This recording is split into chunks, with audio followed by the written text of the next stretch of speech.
Sveiki visi, šiandienos pamokėlė bus apie tai, kaip parašyti ETA ir kitus nestandartinius simbolius.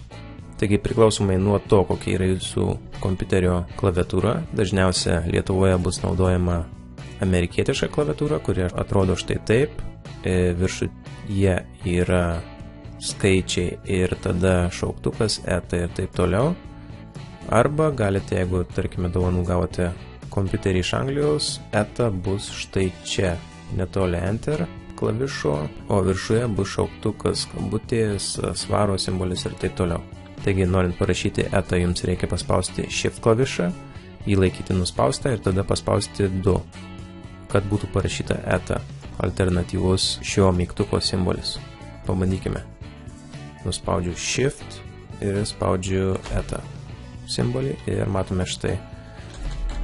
Mes rašome ETA. Taigi, norint parašyti savo elektroninio pašto adresą, rašome klauskit, nuspaudžiame Shift, laikome Shift nuspaustą, paspaudžiame dvejetą, jeigu jūsų klaviatūra yra amerikietiška, parašome ETA, atleidžiame Shiftą, parašome likusią emailo dalį.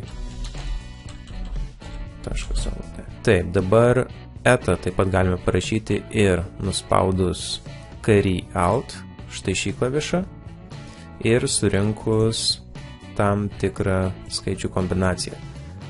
Taigi matome lentelę su skaičiais ir mums reikia ETOS. Taigi ETA yra čia 64.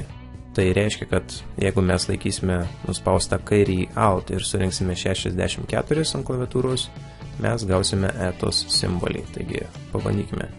Nuspaudžiu Alt, parašau 64, atleidžiu Alt ir matome ETA buvo parašytas. Taip pat galime parašyti ir kitus simbolius, tarkime Alt ir 3, širdelė, Alt 169, R simbolis, Alt 33 šauktukas ir panašiai.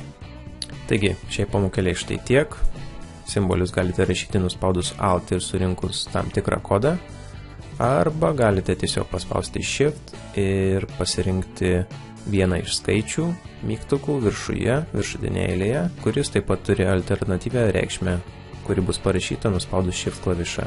Ir tarkime Shift 1 bus šauktukas.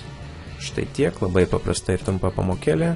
Jeigu turite klausimų, palikite juos komentaruose ir iki.